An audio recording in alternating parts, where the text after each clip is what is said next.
बिस्मिल्लाहिर्रहमानिर्रहीम, अस्सलाम वालेकुम। लैब में डॉक्टर शाहिद मसूद के साथ मैं हूं सुमेरा सलीम। नाज़रीन, army chief general Syed Asim Munir की ज़ेर सदारत कोर कमांडर कॉन्फ्रेंस हुई, जिसमें आर्मी चीफ ने कहा कि मुल्क की खुद मुख्तारी, कौमी इज्जत पर कभी कोई समझौता नहीं किया जाएगा। जबकि तोशाखाना केस में बानी पीटीआई इमरान खान साहब और उनकी अहलिया बुशरा बीबी को 14 साल कैद की सजा सुना दी गई है।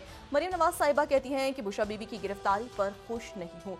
इसके अलावा भी दीगर मौज़ूआत पर आज हम गुफ्तगू करेंगे। स्टूडियो में हमारे साथ मौजूद हैं डॉक्टर शाहिद मसूद। अस्सलाम वालेकुम डॉक्टर साहब। वालेकुम जी, आपको डॉक्टर साहब, आज तोशाखाना केस में बानी पीटीआई और उनकी अहलिया को 14 साल कैद की सजा सुना दी गई है। उनके खिलाफ जो फैसले आ रहे हैं, इसका सियासी मुस्तकबिल क्या होगा? फैसलों का सियासी मुस्तकबिल तो अदालतों में जो है चैलेंज होंगे। अभी और भी फैसले आ सकते हैं और वो फिर हाई कोर्ट में चैलेंज होंगे, सुप्रीम कोर्ट में चैलेंज होंगे। और बस उसमें ये है कि ये डबल जेपटी हो गई कि वो नाहल जहलियत और उनको एक सज़ा तो कल हुई थी, आज वो ज़्यादा हो गई जी। और उनको जो है वो कोई 1 अरब मेरे ख्याल से 57 या 37 का इतने करोड़ रुपए का उनको जो है वो जुर्माना भरना है। वो जुर्माना भरें तो पाकिस्तान का कर्जा उतर जाए। खान साहब के जुर्माना भरने से इतना सारा पैसा। बहरहाल ये है कि ये जो है ये चैलेंज होगी, हाई कोर्ट में चैलेंज होगा, फिर सुप्रीम कोर्ट में चैलेंज होगा और उसके बाद फिर देखते हैं कि ये मामला कैसे आगे बढ़ते हैं। मुल्क सियासत के देखें, मैं ये बात दोबारा हमारे इलेक्शंस में अब रह गए हैं 7 दिन और पाकिस्तान इस जमहूरी सफ़र से आगे गुजरे खैरियत के साथ, लेकिन पाकिस्तान के बतौर रियासत में फिर दोबारा उस बात पे हूँ कि मईशत और सिक्योरिटी और खारजा पॉलिसी और मईशत उस वक्त ठीक नहीं होगी जब तक अक्रॉस द बोर्ड इस्लाहात नहीं होंगी और अक्रॉस द बोर्ड अकाउंटेबिलिटी नहीं होगी और बाहर से लोग आते जाएंगे, पैसा देते जाएंगे, उस पैसे के नतीजे में करप्शन बढ़ती जाएगी, करप्शन के नतीजे में इन्वेस्टमेंट्स रुक जाएंगी और ये मामला एक घन चक्कर के तौर पर। तो ये ऑल ऑन नन होना चाहिए, या तो किसी की भी अकाउंटेबिलिटी ना हो या फिर हो तो क्रॉस द बोर्ड हो। और जाहिर है कि आप माशरे से बिल्कुल जड़ से तो नहीं ख़त्म कर सकते कि सारे लोग भाग जाएं यहाँ से, लेकिन ये है कि करप्शन, लेकिन ये है कि उसका एक ख़ास मेयार ज़रूर होना चाहिए और पोलिटिकल इंजीनियरिंग के लिए उसको इस्तेमाल नहीं होना चाहिए। भाई ये 4-5 नुकात हैं, ये होंगे तो मुल्क आगे हमें इंशाल्लाह जाएगा। नहीं होगा तो फिर उसके नतीजे में आने वाले दिनों में आपको मज़ीद बेचैनी और मज़ीद प्रॉब्लम्स और ये सारी चीज़ें ना, तो अक्रॉस द बोर्ड अकाउंटेबिलिटी बहुत ज़रूरी है और पोलिटिकल इंजीनियरिंग नहीं होनी चाहिए उसमें। सही। और उसमें यह है कि क्योंकि लोग बहुत ज़्यादा पहले ही परेशान हैं अपने जो माशी मसाइल और दुनिया भर में रिसेशन आ रहा है। ये जो 2024 है, ये तमाम दुनिया में कोई अच्छी मईशतें नहीं हैं। तरक्की याफ्ता मुल्कों की मईशतें भी जो हैं वो रिसेशन की तरफ जा रही हैं। तो ये साल ऐसा नहीं है कि सब कहेंगे जी ओ हो बहुत ज़्यादा जनाब किसी यूरोपीय मुल्क में प्रॉपर्टीज़ ख़रीदो तो ये ख़रीदो तो वो ले रहे हैं लोग, ऐसे पूरी दुनिया में रिसेशन है इस वक्त। तो इन हालात में पाकिस्तान में तो इतने अल्ले तलल्ले चलते भी नहीं है ना कि इतना जो कुछ हो रहा है। और यहाँ पे तो मुझे नहीं पता कि इलेक्शन के अखराजात बहुत ज़्यादा हो रहे हैं, जो मतलब शायद ग्राउंड पे कम है लेकिन वो ज़राए ब्लाग में और उधर ज़्यादा नज़र आ रहे हैं। तो उन पर भी चेक होना चाहिए कि भाई ये कितना ख़र्चा हो रहा है और कैसे हो रहा है। बहरहाल खैरियत से बखैर खूबी अल्लाह करे इलेक्शंस में लोग वोट डालें और अपने नुमाइंदों को चुनें और काबीना जो है वो जो भी हुकूमत बने वो छोटी हुकूमत बने, उनको सीट्स इतनी आनी चाहिए हर जमात के पास के वो जमात जो है वो बहुत ज़्यादा आज़ाद अरकान की ख़रीदो फरोख्त, या ये है कि बहुत ज़्यादा इत्तेहादियों के साथ एक बहुत बड़ी हुकूमत ना बने। मतलब मेरी तो हम तो दुआई कर सकते हैं कि ऐसी हुकूमत हो जो कि थोड़े इत्तेहादियों के साथ अपनी हुकूमत को चलाए आगे, ताकि वो एक स्टेबिलिटी हो। बहुत ज़्यादा जो है ना वो ये ना हो कि जी वो 90 या 70 या 60 या इतनी बड़ी बड़ी काबीने बनानी पड़ रही। तो ये अगले हफ्ते तक इंशाल्लाह क्लैरिटी आ जाएगी इसमें। और बाकी ये है कि सज़ाएँ चैलेंज होंगी और बाकी मामला चल रहे हैं। तो ये तो देखें जमहूरी अमल हमारा किस तरह आगे चलता है। अच्छा, ये तारीख़ी लम्हात जो मैं बार बार कह रहा हूँ ना कि ये तारीख़ी, ये एक होता है ना कि कभी कभी आप कहते हैं, वही एक पुरानी बात है, उसको अक्सर लोग दोहराते रहते हैं कि कभी कभी ऐसा होता है कि कई दहाइयों तक कोई बड़ा वाक़या नहीं होता और कभी कभी ऐसा होता है कि 1-2 साल के अंदर बड़े वाक़यात हो रहे होते हैं। तो ये वो 2-3-4 साल हैं कि जिसके अंदर आपको बड़े वाक़यात होते नजर आएंगे। भारत चीन ताइवान, अफ़गानिस्तान का विड्रॉल, यूक्रेन, ये मगरबी एशिया या मशरिक़ वस्ता, ईरान, अमेरिका, यूरोप के अंदर इलेक्शंस, जंगें भी, इंतखाबात भी, तनाव भी, मईशतें भी, नए ब्लॉक्स भी, नए इत्तेहाद भी। तो ये जो है ना एक अजब तरफ जो है वो दुनिया इस वक्त जा रही है। तो उसमें जो है वो बाकी मामला सारे फ़रोई मामला हो जाते हैं। छोटे रियासतें ज़्यादा उसमें उनकी जो पॉलिसीज़ हैं वो ज़्यादा, क्योंकि वो लॉन्ग टर्म जो है उसके असरात होते हैं आपकी सिक्योरिटी पे और आपके जो मईशत है और बाकी सारे मामला हैं। तो इसलिए मेरा तो ख्याल है कि ये मुल्क जिस तरह से आसपास के हालात से अभी तक पाकिस्तान अपने आप को ठीक लेके चल रहा है और उसकी मईशत भी उसी वक्त ठीक होगी जबकि उसकी फॉरेन पॉलिसी और इस मुल्क के इस्तेकाम, वो सारी बातें तो वही मैं बार बार दोहराना नहीं चाह रहा। लेकिन आज ज़रा देखें कि 24 घंटों में क्या हुआ है। 24 घंटों में ये हुआ है कि एक तो जो ईरान और अमेरिका के दरमियान ताल्लुकात में कशीदगी तो पहले ही थी, कभी ऊपर होती है, कभी कम होती है, कभी ज़्यादा हो जाती है। लेकिन जब से ये अटैक हुआ है, ये जो टावर 22 के इलाके पे, और उसमें 3 अमेरिकन जो फौजी हैं उनकी वो जहाँ मारे गए, तो उसमें जो है उसके बाद जो है वो प्रेसिडेंट बाइडेन ने ये बात कही कि जी हम तो रिस्पॉन्ड करेंगे।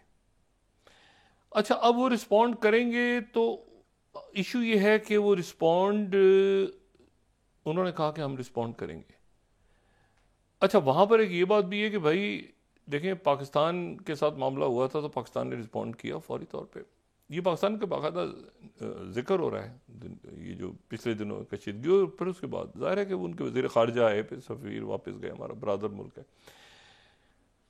लेकिन ये है कि पाकिस्तान ने रिस्पॉन्ड किया फौरी। अब ये अमेरिका के लिए एक इशू है कि वो जो 3 उनके ट्रूप्स वहाँ पे मारे गए हैं, तो उनके लिए वो कैसे। अच्छा, एक गैर मुतवक्को तौर पे जो जो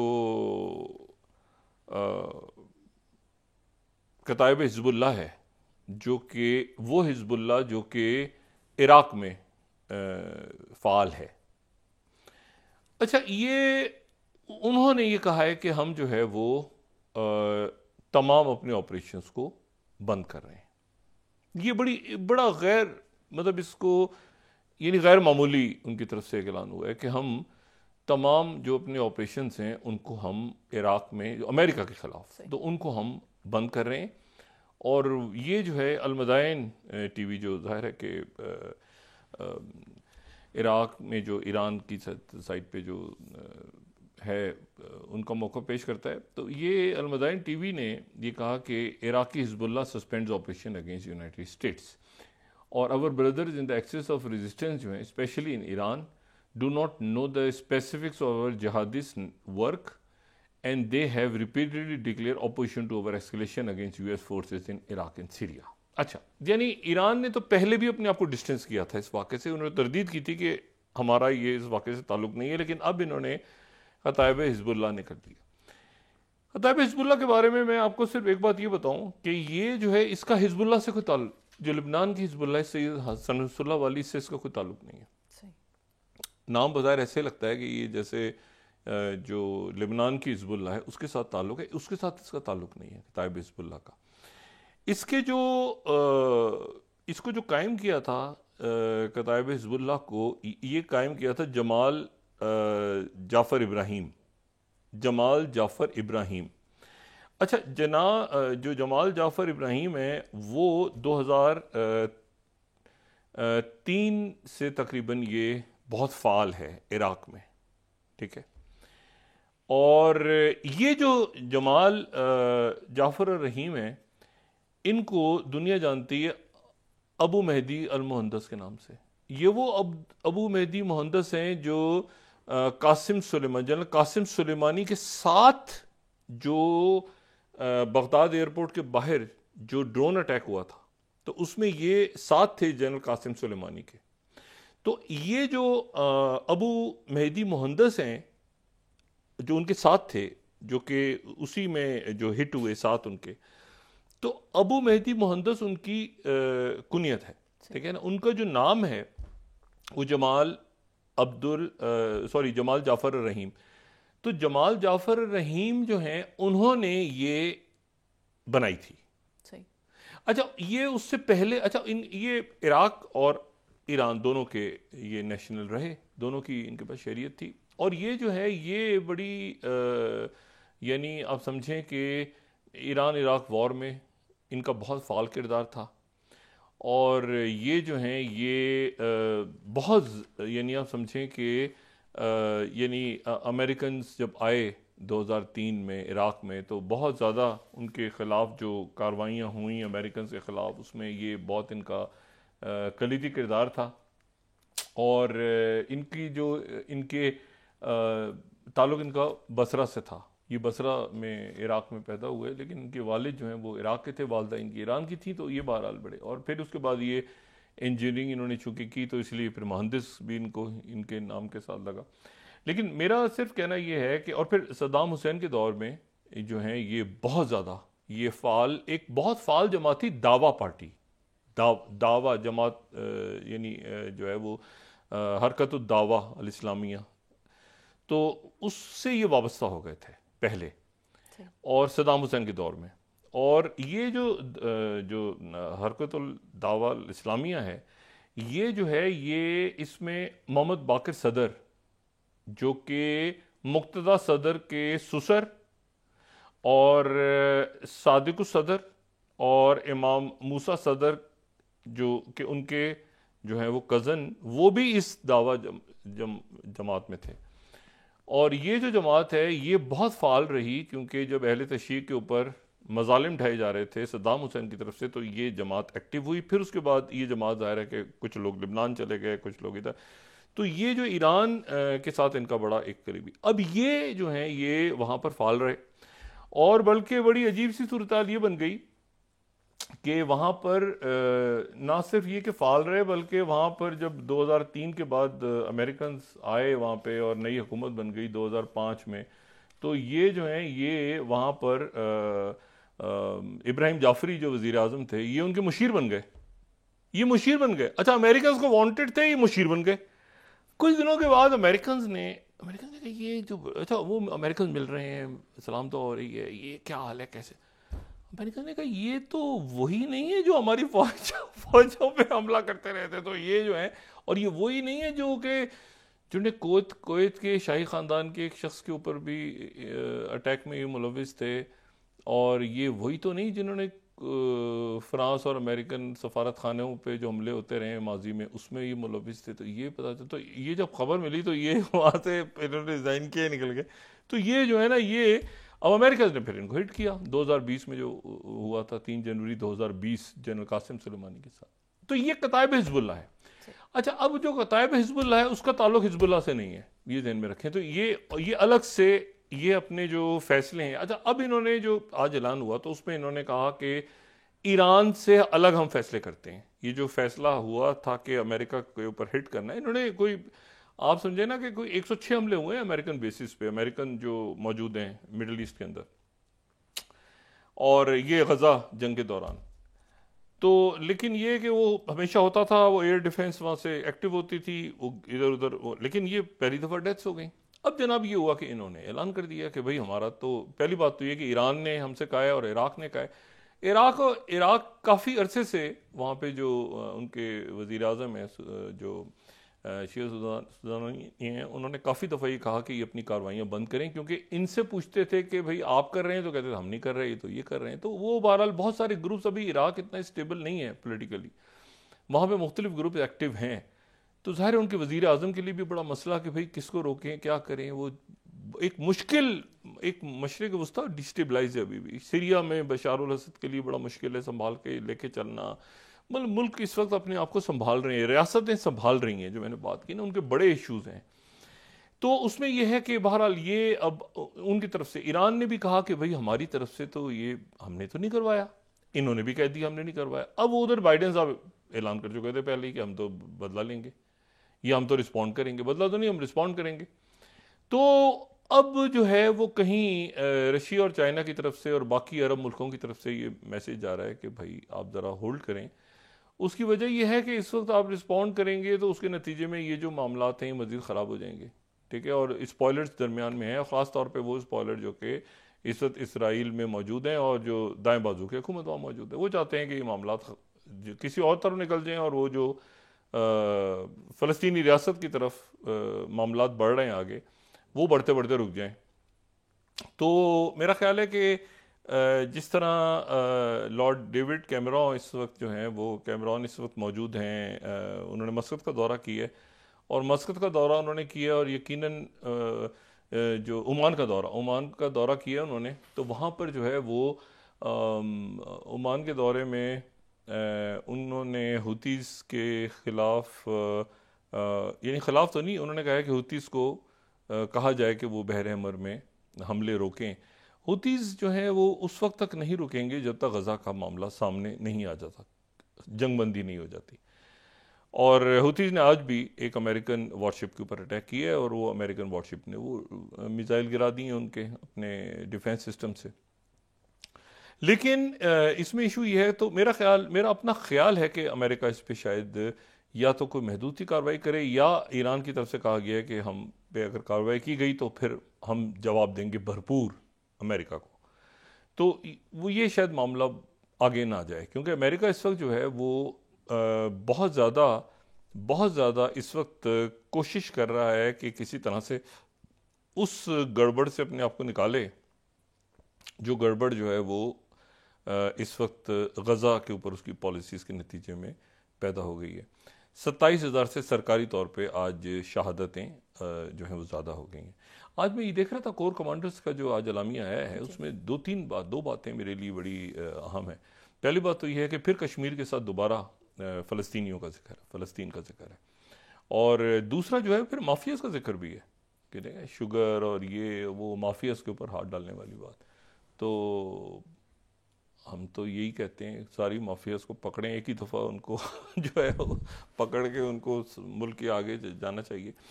तो बहरहाल ये है कि अब इसमें तो पाकिस्तान की स्टेटेड पॉलिसी रही सारी जमातों की, तहरीक इंसाफ, मुस्लिम लीग नून, पीपल्स पार्टी, जमात इस्लामी से तो बाकायदा और मौलाना फजलुर रहमान साहब के तो इज्तिमा से खिताब किया हमास की लीडरशिप ने। तो अब मसला ये है कि अब व्हाट नेक्स्ट। अब तो ईरान के साथ मेरे ख्याल से बहुत ज़्यादा शायद तलखी ना बढ़ेगी तो फिर मामला बहुत ख़राब हो जाएंगे। इस वक्त दोबारा देखें पाकिस्तान और इस वक्त ईरान के दरमियान जो हुआ वो एक मुल्कों के दरमियान इख्तलाफात भी हैं, होते हैं, हर एक मुल्क की अपनी पॉलिसी है, लेकिन इस वक्त एक वसी तर मफाद में पाकिस्तान ने भी उसको कम किया, ईरान की तरफ से भी कमी हुई, लेकिन यह है कि वो दहशत गर्दी वहाँ पे हो रही है। तो दोनों मुल्कों को, पाकिस्तान और ईरान को देखना है कि भाई ये दरमियान में कौन है जो फिर ये कैंप्स चल रहे हैं और ये सारे मामलात हो रहे हैं, तो वो कभी एक ग्रुप खड़ा हो जाता है, दूसरा ग्रुप खड़ा हो जाता है। लेकिन उस सारी बातचीत में ये जो बड़ी जंग है ना, इसको नहीं फैलना चाहिए।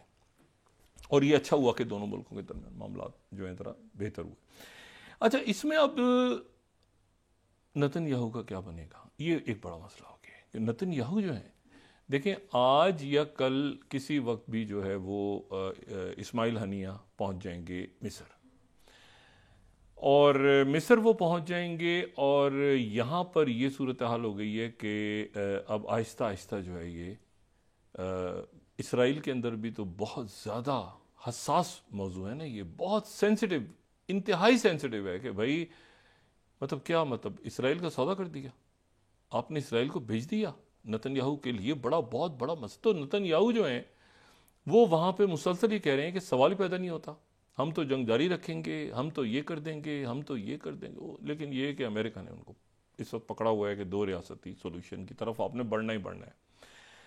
अब ये जो मसला है ये बड़ा एक सूरत हाल ऐसी है जो कि नेतन्याहू के लिए भी, और मैंने कहा ना ये तारीख साज दिन और लम्हात हैं। अगले चंद दिन जो हैं, चंद हफ्ते जो हैं या चंद महीने जो हैं, क्योंकि उसके 3 फेजेज हैं, ये बात मैंने पहले भी कही थी कि इसके 3 फेजेज के अंदर ही बात हो रही। अब ये 2 या 3 पेजेस का मुआहिदा है, लिखा जा चुका है और दिखाया जा चुका है और उसके ऊपर सब एग्री कर गए। और अब जो है ये जो मुआहिदा है ये वॉशिंगटन पोस्ट 6 डिटेल्स बेडीवल Gaza hostages for prisoners framework deal. अच्छा, तो ये जो है ये अब मामला जो है ये सामने आ रहे हैं और उसके नतीजे में अब इसराइल में एक रद्द अमल जो है, वॉल स्ट्रीट जर्नल आज का 8th, Israel and Hamas way 3 stage cease fire. Cease fire नहीं है 3 स्टेज, ये 3 स्टेज सीज फायर नहीं है, इससे आगे है कहानी। लेकिन वो जाहिर है कि अभी वो पहला हसास मामला है, तो इसलिए मगरबी मीडिया भी इसको सिर्फ वहीं तक बात कर रहा है, लेकिन आगे इसमें जो है वो आज़ाद फ़लस्तीनी रियासत की बात है। अच्छा, फिर उसके बाद जो है वो ये CNN, Netanyahu faces pressure from all sides as hostage deal hopes rise. यानी भाई होस्टेज डील पे क्या मतलब, क्या इस पे क्या प्रेशर? तो प्रेशर जो है वो ये है कि आगे वो फ़लस्तीनी रियासत की तरफ मामला जाना है। अच्छा, वो इसमें अभी ये है कि वो एक के बदले 3 की बात हो रही है कि उधर से वो 1 होस्टेज छोड़ेंगे तो इधर से वो 3 छोड़ेंगे। लेकिन ये असल में जो मामला है ये 1 के बदले सैकड़ों की बात हो रही है अब, ठीक है ना, कि अगर जंग बंदी और यहाँ पे चाहिए तो बहुत से लोग जो इसराइल की जेलों में उनको रिहा किया जाए, अगली क़यादत कौन सी होगी, तो काफ़ी हद तक ये बात जो है ये। लेकिन आज जो है वो इसराइल में यरूशलेम पोस्ट ने उनके आज वो नेतन्याहू की जो कहते हैं ना कि वो उसका बस वो अब मुझे नहीं पता आगे क्या होगा, ये जो 12वीं स्लाइड है, तो future of Gaza Netanyahu strategic gambit उन्होंने खबर पढ़ी है पूरी कि नेतन्याहू किस तरह से सौदा कर रहा है मुल्क का। और कोवर्ट इसराइली प्लान, एक खुफिया प्लान बनाया है, ठीक है, तो establish a military government in Gaza and foster regional ties eyes a future Palestinian state and peace with Saudi Arabia. अच्छा, ये प्लान क्या है? खुफिया plan devise in Israel by what's. अच्छा, इसराइल में तैयार हुआ अ ग्रुप ऑफ बिजनेसमैन, एक कारोबारी लोगों ने बनाया है जनाब प्लान। ये देखें आप, वहां का मीडिया किस तरह इसको दिखा रहा है। ये जो है ये शेयर किया गया फिर अमेरिकन ऑफिशियल्स के साथ, पुराने वाली उस पर जाएं तो हम देखेंगे। अच्छा, रिप्रेजेंटिंग नेतन्याहू का जो अच्छा उसके बाद ये इसमें जो थे ये बहुत से लोग ऐसे बिजनेसमैन, पुरस्कार बिजनेसमैन जो कि क्लोजली कनेक्टेड हैं नेतन्याहू के साथ और एक खास तौर पे बहुत करीब है नेतन्याहू के। तस्वीर देखें कैसे लगेगी, नेतन्याहू सौदा करने जा रहा है। यानी मैंने कल भी कहा था ना कि बड़ा मसला होगा कि नेतन्याहू कैसे कहेगा अपने लोगों। अच्छा, आगे देखें।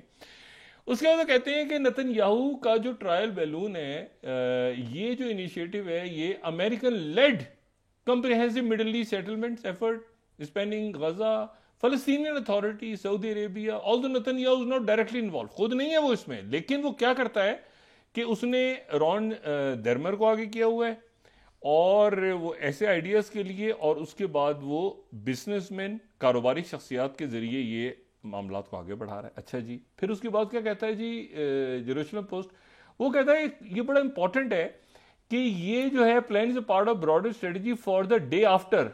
अच्छा, दूसरी इनिशिएटिव्स के साथ और coordination underway by major general Rasan Alian the coordinator of government activities in the territories with IDF and Shin Bet.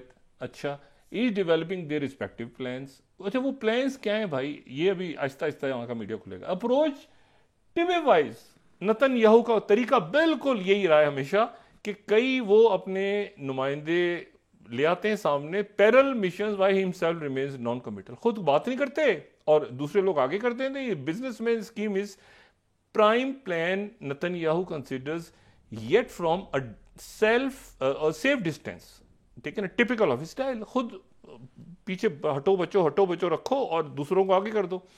अच्छा, पिछले डिकेड में भी नेतन्याहू ने एक लंदन चैनल खोला था और उस वक्त जो उनका लॉयर था मॉल्चो, उसके साथ और अबू माजिन यानी महमूद अब्बास साहब के साथ, उनके खसूसी नुमाइंदे के साथ, और ये जो है ओबामा ने कहा था कि वो जो है अपने वो पीछे रहेगा, नेतन्याहू पीछे रहेगा, सेफ डिस्टेंस पे रहेगा।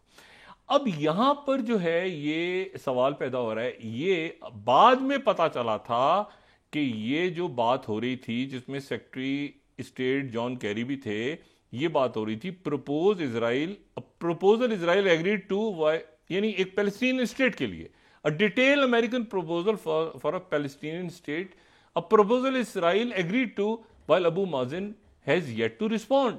यानी अबू माजिन या महमूद अब्बास के कहने से पहले ही नेतन्याहू मान गए थे। तो नेतन्याहू का ये तरीकाकार है। नेतन्याहू जो है वो कहते कर पीछे कुछ कहानी चला रहे होते हैं। तो ये जेरूसलम पोस्ट ने आज, फिर उसके बाद जो है वो उनका जो 11वीं स्लाइड है, जो हारिस है उनका न्यूज़पेपर, वो कह रहा है कि Netanyahu's current coalition won't survive a hostage deal with Hamas. असल में होस्टेज डील नहीं है, देखिए ना, एक critical decision point to accept deal with heavy concessions and face criticism from many Israelis और rejected as demanded by far right ministers. अच्छा, ये जो है ये सेमी डिनायल्स की तरफ चले गए। तो वहां पर अब जो है, अच्छा फिर उसके बाद जो इसराइल 24 न्यूज़ है 13 स्लाइड, वो भी यही कह रहे हैं कि खुफिया प्लान जो है वो आउट हो गया। मैंने आपसे कल भी हमने बात की थी कि नेतन्याहू पर ये प्रेशर बढ़ना शुरू होगा और नेतन्याहू पर देखना ये है कि नेतन्याहू किस तरह से बात करते हैं। CIA के जो डायरेक्टर हैं विलियम बर्न्स, में 1 मिनट के बाद ब्रेक पे चले जाते हैं, उन्होंने आज एक बहुत इंटरेस्टिंग मजमून उनका शाया हुआ है विलियम बर्न्स का फॉरेन अफेयर्स के अंदर, the spy craft and state craft. वो बड़ा इंटरेस्टिंग है। उसमें उन्होंने पूरा अपना एक्सपीरियंस बताया है CIA के दौरान, कैसे काम करती है CIA और हालिया सालों में क्या हुआ, और ये फिर मिडिल ईस्ट के ऊपर उसमें से बात हुई है।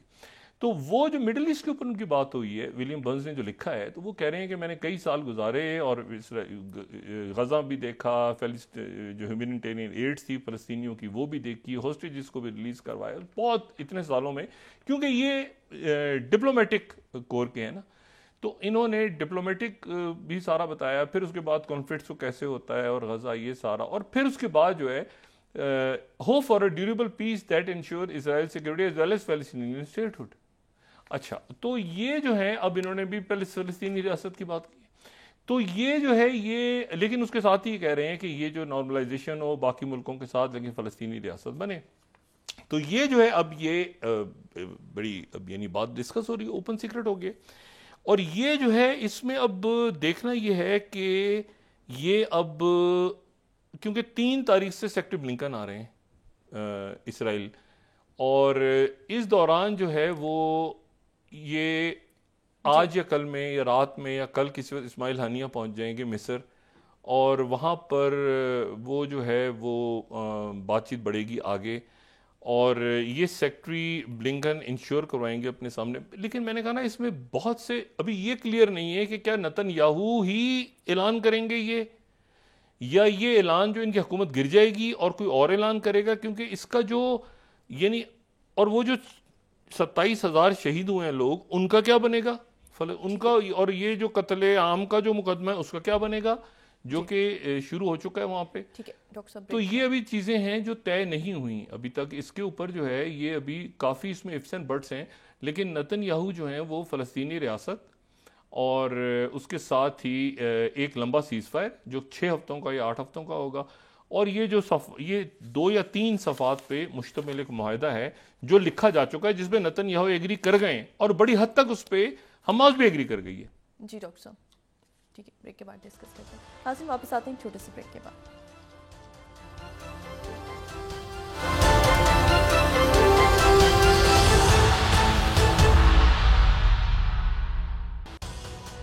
वेलकम बैक नाज़रीन। डॉक्टर साहब, मुख्तलिफ इलाकों से जो है तशद्दुद की इत्तलात आ रही हैं, इससे इंतखाबी मुहिम पे कोई असर पड़ सकता है क्या? देखिए, इलेक्शंस हैं, तशद्दुद की तरफ ना जाएं तो बेहतर क्या, नहीं जाएं, बस ख़त्म होगी बात, और वोट का अपना इस्तेमाल करें। और ये जो तलखी है ये होती है इलेक्शंस के दिनों में, लेकिन वो इस तरह से नहीं होनी चाहिए कि गोलियां मार दें या हमले होने शुरू हो जाएं। ये अभी आज एक नौजवान को, ये जो रेहान से इनसे मेरी मुलाकात रही, बड़ा खूबसूरत अच्छा प्यारा नौजवान, तो उसका भी आज मर्डर हुआ है। उसकी पता नहीं क्या उसकी तहकीकात हो रही हैं, क्या है सिलसिला, लेकिन ये कि ये बड़ा गलत है, इसको यहीं पे रोकें। और हम तो गुजारिश कर सकते हैं, लेकिन ये है कि ये देखें कि अब किस तरफ जाते हैं मामलात, और खैर होगी इंशाल्लाह ताला। ये तो हमसे अफोर्ड नहीं कर सकते, सिक्योरिटी के हालात इतने कशीदा हैं पूरी दुनिया में कि इस वक्त हम अफोर्ड ही नहीं कर सकते। एक अजीबोगरीब वाकया और पेश आ गया है, देखिए ना, प्रेसिडेंट बाइडन के लिए बड़ा मसला है ये बाइडन सामिया के लिए मसला ये है कि एक तो इलेक्शन ईयर शुरू हो गया है, दूसरा ये है कि ये इसको बाहर सूरत इसको उन्होंने हल करना है। 27,000 फ़लस्तीनियों का कत्ले आम हुआ है, जेनोसाइड बकौल आलमी अदालत इंसाफ के, जिसमें जनूबी अफ्रीका भी गया है, बाकी ममालिक में है, पाकिस्तान अलग से बतौर एक फरीक गया वहाँ पे। अब इशू ये है कि ये इसको क्या करेंगे। अब देखें ना, ये तो बात आनी शुरू हो गई कि ये डील है और 3 फेज हैं और इसके ये और वो सारे। अब इसमें इशू ये है सारा कि इसको आगे कैसे लेके चलना है, किस तरह से मामला तय करने हैं। और ये मैं वॉल स्ट्रीट जर्नल को भी देख रहा हूँ, थोड़ी देर पहले उनका एक ऑपेड आया है कि ये 9th slide, Netanyahu puts political survival ahead of tough decisions on Gaza. तो ये तो अब करना पड़ेगा भाई, ठीक है। और यूएस एंड अरब गवर्नमेंट से, अच्छा अभी ये देखें, इसराइल्स मिलिट्री, ये अजीब इसकी खबर बड़ी इंटरेस्टिंग है इसकी। अगर सेकंड हम देखें इसकी जो सब हेडलाइन है, Israel's military, the US and Arab government से a plan is needed to determine who will run the enclave, Gaza का नाम भी नहीं, आफ्टर हमास। अच्छा जी, तो यानी आगे वही बात कि अब उसको जाहिर है कि उसको मीडिया भी कैसे बताए, फिर उसको वेस्टर्न मीडिया कैसे बताए। अजीब सा इशू है ना कि भाई वहाँ फ़लस्तीनी रियासत एक कायम होने पे सब आमादा हो गए और महमूद अब्बास भी स्टेप डाउन कर रहे हैं और उसकी जगह कौन आ रहा है उनके नाम पर भी फाइनल हो गया है। वो 2-3 नाम है, उन्हीं में से 4 नामों में से कोई एक हो, जो हम डिस्कस कर चुके हैं। लेकिन इसी दौरान जो मैं कह रहा था, प्रॉब्लम एक और नया रौला पड़ा। एक तो ये फ्रोजन, ये जो कॉन्फ्लिक्ट है, फ्रोजन कॉन्फ्लिक्ट है। ये जो यूक्रेन का है, ये ना आगे जा रहा है ना पीछे जा रहा है, ना इसका कोई सर पैर है, ये एक फड्डा पड़ा हुआ है यूक्रेन के अंदर। लेकिन फड्डे के अंदर एक और फड्डा है, वो फड्डे के अंदर एक और फड्डा पड़ गया। और वो फड्डा जो है वो ये है कि जो प्रेसिडेंट ज़ेलेंस्की हैं, उन्होंने कहा है कि मैं अपने जो मेरा आर्मी चीफ है उसको मैं फारिग कर रहा हूँ, उसको मैं अपने उहदे से हटा रहा हूँ, ठीक है। और आर्मी चीफ ने कहा मैं तो नहीं हटता, उसको मैं तो नहीं हटूंगा। अब ये एक अजीब और गरीब किस्म का वहाँ पे क्राइसिस पैदा हो रहा है। और ये जो है, ये मैं द इंडिपेंडेंट को यहाँ पे कोट कर रहा हूँ, 19th top Ukrainian general refuse to step down. ये वहाँ का जो कमांडर इन चीफ का जिक्र हो रहा है। अच्छा, अब इशू ये सारा कि ये वाशिंगटन पोस्ट ही कह रहा है कि 18 स्लाइड के ज़ेलेंस्की ने टॉप जनरल को हटाना है। और टॉप जनरल जो है वो टेंशन फैल रही है, वो अपनी जगह से जो है वो अपनी जगह पे मौजूद हैं।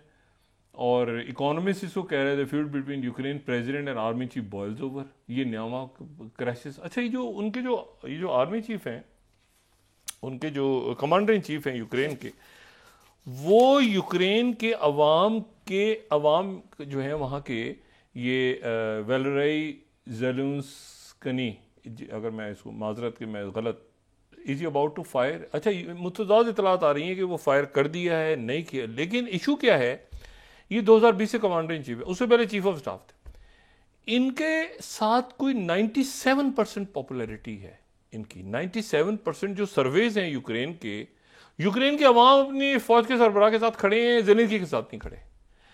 और ज़ेलेंस्की से वो पूछ रहे हैं कि भाई ये हमारे जो फौज के लोग, ये जो लड़ाई तुमने छेड़ी है, जो फौज के, ये वैसे तो बड़ी उनके सिस्टम में बड़ी करप्शन है, लेकिन जो बड़े जिनका अच्छा नाम है उसमें से उनके ये हैं एक कमांडर इन चीफ।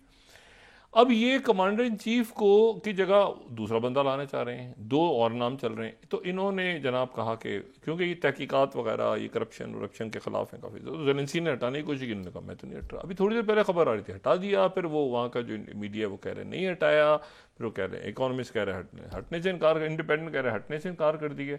तो ये जो सिचुएशन है, अगर वो हटाते भी हैं तो ये सिचुएशन जो है ये आगे जाके ज़रा एक मज़ीद मेरे ख्याल से प्रेसिडेंट ज़ेलेंस्की के लिए बुरहानों को जन्म देगी। इस मरले पे उनका अपनी आर्मी चीफ से जो फड्डा है वो कुछ अजीब सा है। अच्छा, अब आप देखें कि इसी तरह से अगला हफ्ता जो है, अगले हफ्ते के आखिर तक गालिबन ये खबर सामने आ जाएगी कि प्रेसिडेंट अर्दगन इजिप्ट जा रहे हैं। वो इजिप्ट जहाँ पर यानी ताल्लुकात मिस्र के और तुर्की दोनों हमारे ज़बरदस्त बरादर ममालिक हैं, तो उनके ताल्लुकात ख़राब हो गए थे जब ये मोहम्मद मुर्सी की हुकूमत गिरी थी, और उसके बाद जब उससे पहले सारे, तो दोनों मुल्कों के दरमियान ताल्लुकात फिर बेहतर हुए। अब प्रेसिडेंट अर्दगन जो है वो इजिप्ट जा रहे हैं, और उस वक्त ये क्लैरिटी भी आ जाएगी प्लान वगैरह, क्योंकि इस पर सारे मुल्कों को ऑन बोर्ड लिया गया है, ईरान को भी, कतर को भी, सब मुल्क ऑन बोर्ड हैं इस पे कि 2 स्टेट सोल्यूशन। अच्छा, यहाँ जो इशू है दूसरा वो ये है कि जो अफ़गानिस्तान के सफ़ीर जो हैं उन्होंने प्रेसिडेंट शी से मुलाकात की है और उनको जो चाइना में और उनको अपने सनात पेश किए हैं। अब वहाँ पर जो सवाल हुआ AFP की तरफ से उनके तर्जुमान से, तो उनसे पूछा गया कि जी ये तो रिसीव किए हैं, उनके क्रेडेंशियल्स रिसीव किए हैं एम्बेसडर ने कई मुल्कों के, तो अफ़गानिस्तान को क्या आपने तस्लीम कर लिया है ऑफिशियली? तो अगर हम ये दिखा सकें यहाँ पे स्क्रीन पे, ये ज़रा हसास मौजू है, तो उसके ऊपर उन्होंने कहा कि चाइना की जो पॉलिसी है, उनके जो तर्जुमान है वजारत ख़ारजा के, उन्होंने कहा कि चाइना एक उनका जो है फ्रेंडली नेबर है और अफ़गानिस्तान का, और अफ़गानिस्तान के साथ डिप्लोमेटिक टाइज़ हैं उनकी। हमारी भी कशीदगी होती रहती है कभी कभी, मगर उनके सफ़ीर हैं हमारे वहाँ पे हैं, तो ये ठीक हमारे बरादर मुल्क हैं सारे। लेकिन ये उन्होंने साथ ही ये भी कहा कि वो बिल्कुल, अच्छा इसके ऊपर जो है वो जो तालिबान सीक रिकग्निशन फ्रॉम, मतलब ये वॉइस ऑफ अमेरिका ने खबर लगा दी। बहरहाल तो ये जो है ये इसके ऊपर अब उसके ऊपर जो वजारत ख़ारजा ने उनके एक्सप्लेन किया, उन्होंने कहा कि जी हमारे ताल्लुकात हैं, चाइना के एम्बेसडर अफ़गानिस्तान में मौजूद हैं, पहले भी उनके यहाँ पे हमारे साथ ताल्लुकात रहे हैं और अच्छे ताल्लुकात रहे हैं, और ये जो है ये फिर उनकी मिनिस्ट्री की तरफ से उनके स्पोक्स पर्सन का आया, ठीक है, अफ़गानिस्तान के साथ। डज इट मीन कि चाइनाज गवर्नमेंट ऑफिशियली रिकग्नाइज, ये सवाल हुआ तालिबान गवर्नमेंट पर, उन्होंने जवाब दिया उसका। उन्होंने कहा कि पॉलिसी जो है बड़ी क्लियर है, ठीक है, एक फॉरेन पॉलिसी फ्रेंडशिप की तमाम अफ़गान अवाम के साथ, और डिप्लोमेटिक टाइज़ हमारी मुख्तलिफ सतह पे है, और ये नॉर्मल डिप्लोमेटिक अरेंजमेंट है चाइना का कि नए एम्बेसडर को चाइना रिसीव करता है जो कि वहाँ की इंटरिम गवर्नमेंट की तरफ से आता है, और पाकिस्तान में भी तो है ना अफगानिस्तान के सफ़ीर, हमारे भी वहाँ पे, तो ये कोई इशू नहीं। लेकिन इसकी मसला ये है कि अमेरिकन सफ़ीर नहीं है ना, तो वहाँ का एक अजीब सी बात लगी लोगों को, ये कैसे हुआ है। अच्छा, इसके बाद फिर उन्होंने बात की कि ये इंटरनेशनल कम्युनिटी भी इंगेज करेगी, एक्सचेंज करेगी इंटरिम गवर्नमेंट के साथ, इंकरेज करेगी कि वो इंटरनेशनल कंसर्न्स खत्म करें, ये बात बड़ी इंपॉर्टेंट है चाइना की, ठीक है, और जॉइंटली हेल्प करें अफगानिस्तान को, ताकि वहाँ पे जो एफर्ट्स हैं कम्बैट वायलेंट टेररिस्ट फोर्सेस जो वहाँ पे हैं, और रीजनल पीस, स्टेबिलिटी और प्रॉस्पेरिटी के लिए जो है अफगानिस्तान के साथ बात की जाए, यानी वहाँ पर टेररिज्म के ऊपर। तो ये पाकिस्तान का भी ये मौक़िफ़ है भाई कि वहाँ पर टेररिज्म नहीं होना चाहिए, अफगानिस्तान का खुद भी यही मौक़िफ़ है कि हमारे टेररिज्म नहीं होना चाहिए। तो चाइना ने यानी तकरीबन वही बात है जो पाकिस्तान की बात है कि आपकी सरजमीन जो है वो दहशत गर्दी के इस्तेमाल नहीं होना चाहिए, और बाकी वो दीदा दिल फर्शेरा उनकी हमारे साथ अच्छे ताल्लुकात हैं, और हमारे उनके साथ अच्छे ताल्लुकात हैं अफगानिस्तान के साथ। तो ये अब दुनिया जो है ना, ये मैंने आपसे कहा कि बहुत इस वक्त हसास किस्म के, मतलब डिप्लोमेसी भी है उसमें, मिलिट्री की डिप्लोमेसी है उसमें, कहीं सॉफ्ट, कहीं सब ब्लॉक्स बन रहे हैं नए, आगे मामला। तो उसमें अब देखें बड़े बड़े मुल्कों ने अपने इख्तलाफात ख़त्म कर दिए, तो पाकिस्तान में ये कोई इस वक्त यानी ये कोई वक्त है करने का इस तरह की बातें जो हम जिन मामलात में फंसे हुए हैं बतौर एक कौम। आप देखें ना कि मुल्क आपस में यानी वो जंग में पहुंचते हो कहते नहीं है, इस वक्त हम अपने इश्यूज़ को साइड पे करते हैं, क्योंकि एक वसी तर दुनिया में ब्लॉक तरतीब पा रहे हैं और लाहेमल तैयार हो रहे हैं, और पाकिस्तान जाहिर है कि उस बड़े ब्लॉक का हिस्सा है जो मैं बार बार कहता हूँ कि जो फ़लस्तीनियों के लिए जिसने आवाज़ उठाई है और जो 2 स्टेट सॉल्यूशन की बात कर रहा है। बहुत शुक्रिया डॉक्टर साहब। आज इसके साथ ही आज का प्रोग्राम अपने अख्ताम को पहुंचा। मुझे सुमेरा सलीम को दीजिए इजाज़त, अल्लाह के बाद। जी डॉक्टर साहब, अपने दोस्तों रिश्तेदारों को तो नवा के लोगों का सब ख्याल रखिएगा। अल्लाह हाफ़िज़।